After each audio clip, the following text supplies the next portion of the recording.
Munyemerere ndabaramutse canke ndabahe mwiriwe bivanye naho muherereye nshuti banywanyi mubandanya kumviriza ibiganiro n'amakuru dutambutsa ngaha kuri no mbonesha kure Isi TV. Ico utegerezwa no gufyonda sabone utarafyonda ko amakuru dushizeko gaca hubona notification ku gihe. Ukutizera naco barico catije umurindi amabi yose yabaye mu mwaka wa 2015. Ninde mu vy'ukuri yobazwa imvururu zo muri 2015? Imvururu zo muri 2015 mu gihugu c'u Burundi zasize zononye vyinshi gushika ubu nta numwe yemanga ko ziri ku gatwe kiwe. Imigwi ibiri ibandanya guterana imiragwe, umwe wese akavyikura ko yegeka ku wundi, ariko naho babitana ko ukuri kuri ico kibazo ni kumwe kutarenga ntikurenguke.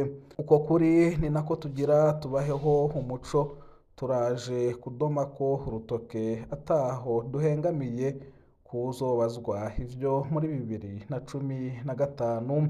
Duhereye mu mizi, umwaka wa 2015 watanguye abarundi barya bakaryama nk'uko bisanzwe, ariko hari hasanzwe ibihuha ko mu mpera z'ukwezi kwa kane 2015 hashobora gutangura imyiyerekano.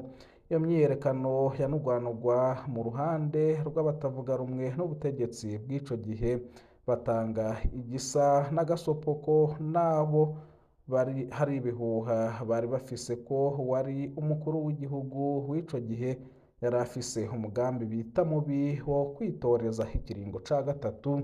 Bagashimangira ko uyo mugabo aramutse yubahutse kubikora yoba arenze umurongo utukura, bazoca baja mu mabarabara kumwiyamiriza. Amatwi hadusumira, amanama yari urutavanako hagati y'abagize ubutegetsi, abatavuga rumwe nabwo n'amahanga.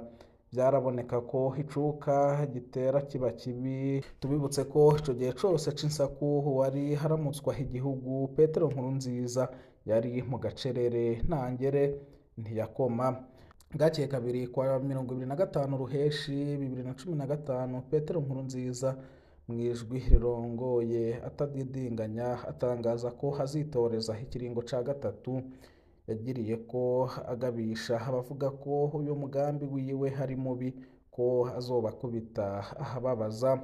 Nkurunziza yabagabishije mwijwi risamuka cane ko batohirahira ngo bihende ko imyiyerekano izoteza ibibazo umugambwe wiwe. Yabavuniye akagohe ko nejo bundi uteje ibibazo mu mugambwe uri ku butegetsi bikugaruka ko. Yaciye abagereraniriza umugambwe uri ku butegetsi ko umeze nk'uruhome canke mire mu kinofunofu. Bukeye bwaho igenekerezo rya 26 mu gaturuturu, abanyagisagara muri Bujumbura bavyutse bahitanana kugira ngo begereze ku mabarabara ahaja kubera imyiyerekano. Ku ruhande rw'ubutegetsi, igipolisi cari camaze kumera magabo kugira ngo gipfuvye umugambi shebuja Nkurunziza nawe yita mubi. Imyiyerekano yarakozwe, igipolisi kirarasa amasase yica, kiranyuruza burundu imisore n'inkumi. Uburundi bucika isibaniro, igihugu casa nikiri mu mayira abiri. Inyuma y'indwi zibiri z'imyiyerekano, wari General Major Godefroid Niyombare yahoze arwana muri CNDD FDD yaciye atangaza ihirikwa ry'ubutegetsi bwa Nkurunziza ku igenekerezo rya 13 z'ukwa gatanu 2015. Iryo hirikwa ntiryamaze n'umwanya urume rumara. Tuzobabwira ibinyegezwa vy'ingene ryapfuvye. Kuva ubwo abakora imyiyerekano baciye baba nk'abadebukiwe. Benshi baciye bahamvya imiryango, inshuti n'abagenzi bari bamaze guhunga igihugu.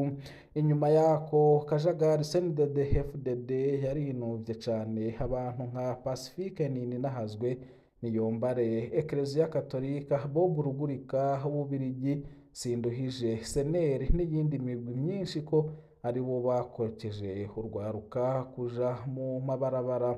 Ubutegetsi bwa Nkurunziza bwavugana agashavu kenshi n'umwiheburo, kandi mu biboneshwa amaso basa nuko hari bo batsinze agapfindo, ariko naho bari batsinze agapfindo hakoreshejwe kwica no kunyuruza, ubutegetsi bwari busigaranye agapfindo kajanye n'imigenderanire n'amakungu na cane cane ubumwe bwa Buraya na Amerika, nk'uko aha niho hava imfashanyo zirenga gato ibice 50% vy'amafaranga leta yakoresha ku mwaka. Amerika na Buraya bakaba bari baramaze kugabisha ko Nkurunziza niyagagaza ntashire aho intahe ishize, imfashanyo igenewe Uburundi izoca ihagarikwa.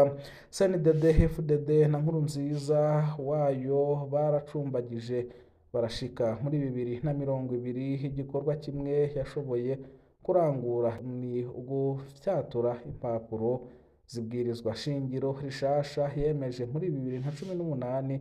Tubibutse ko uko kurihindura yari yabigaragaje muri 2014 kugira yitoze ca kiringo c'impari atankomanzi, inama nshingamateka imupfubiriza umugambi. Ejo aho bukera igenekerezo rya 26 z'ukwa kane 2026, imyaka 11 izoba hirumanye abatavuga rumwe n'ubutegetsi bwa CNDD FDD batunganije imyiyerekano yamaze indwi zibiri. Ibipimo bihari uno munsi birerekana ko ingaruka mbi z'izo mvururu zibandanya kongerekana ku rugero ruteye ubwoba. Icibonekeje nuko umurindi w'ingaruka mbi wigwije inshuro zirenga 350% mu kiringo ca Ndayishimiye yatanguye muri 2020. Aha twavuga nk'ikena ry'amahera mvamakungu, ibura ry'ibitoro, ikena ry'isukari n'ibinyobwa vya Burarudi, ibura ry'ifumbire ya kizungu, iduga ry'ibiciro vy'ivyankenerwa n'amazu yo gupanga ku rugero ruteye ubwoba, umurindi w'ubushomeri, umurindi w'urwaruka hamwe n'abataha akazi ka leta bakaja guhiga ubuzima mu bindi bihugu n'ibindi. Kuri zino ngaruka tudondaguye aho niho za mpande zibiri zihera mu gutana ko umwikomo mu butegetsi, bataha umwikomo ku bateguye imyiyerekano. Abateguye imyiyerekano nabo bakavuga ko bakoze ibyo barekurirwa n'amategeko, ahubwo nabo bagataha umwikomo kuri CNDD FDD. Mu by'ukuri none ninde hari mukuri hagati y'iyi mirwi ibiri itana ko imyikomo?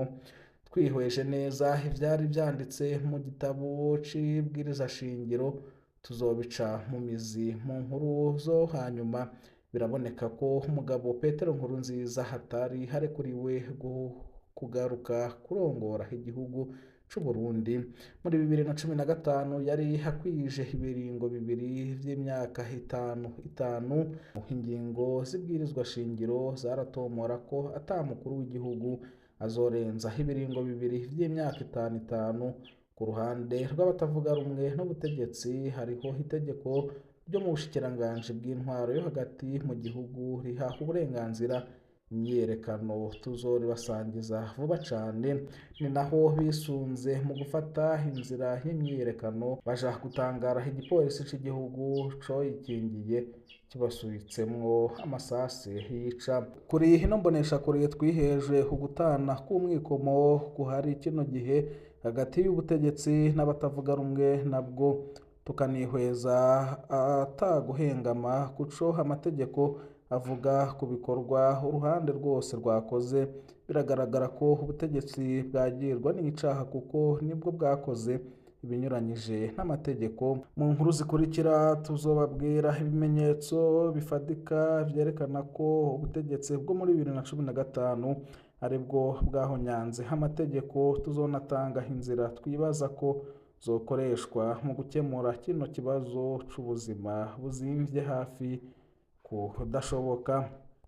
Nayo mu yandi makuru, ku nshuro ya gatanu Denis Sassou Nguesso w'imyaka 82 niwe hari imbere mu matora y'umukuru w'igihugu muri Congo Brazzaville. Perezida wa Congo Brazzaville Denis Sassou Nguesso aza imbere y'abandi mu matora y'umukuru w'igihugu yabaye kuri uyu wa 15 Ntwarante 2026.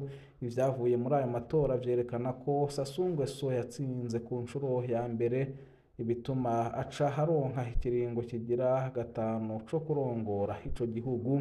Sassou Nguesso hasanzwe hari ku butegetsi kuva mu 1979 naho yigeze kubuvako mu 1992, hanyuma asubira ku butegetsi 1997. Ubu hamaze hafi imyaka irenga 40 ari ku butegetsi bwa Congo Brazzaville. Ariko rero ibiharuro vy'amajwi biracarindiriwe kuko igikorwa co guharura amajwi kikibandanya nk'uko vyandikwa n'ibimenyesha amakuru nka Reuters. Hemezwa ariko ko Denis Sassou Nguesso ari imbere cane. Abakandida 6 nibo bariko barahiganwa muri ayo matora. Muri abo harimwo abarongoye imigambwe ikomeye itavuga rumwe n'ubutegetsi, harimwo Joseph Padiopio harongoye umugambwe Union des Démocrates Humanistes, Pascal Satima Biala arongoye Union Panafricaine pour la Démocratie Sociale. Abo bakandida babiri ntibashigikiye ivyavuye muri ayo matora, bavuga ko amatora yabaye hari ikinamico. Basaba ko hakorwa amatohoza higenga. Amategeko y'amatora muri Congo Brazzaville havuga iki? Aya hategekanya ko iyo atamukandida haronse amajwi harenze igice c'amajwi yose, hategurwa amatora yo ku nshuro ya kabiri inyuma y'iminsi 21 hatangajwe ivyavuye mu matora ya mbere. Amatora yabaye mu gihe ico gihugu kiri mu biganiro bijanye n'iterambere vy'ubutunzi hamwe n'ivyifuzo vy'abatavuga rumwe n'ubutegetsi, basaba ko habaho impinduka muri politike nk'uko Al Jazeera yavyanditse ku wa 11 Ntwarante 2026. Amatora yabaye kandi mu gihe internet yari yaciwe mu gihugu cose. Ku munsi w'amatora, amakuru hava ku bahinga bakurikirana internet yerekanye ko ubushobozi bwayo bwagabanutse gushika hafi ku bice 3%. Ndabashimiye nshuti babanye twabanye muri aya makuru yaragezwe ko amakuru yacu nagasaga. Ndabifuriza kubandanya muroranirwa n'ivyo muriko murarangura vyose. Imana ibahezagire.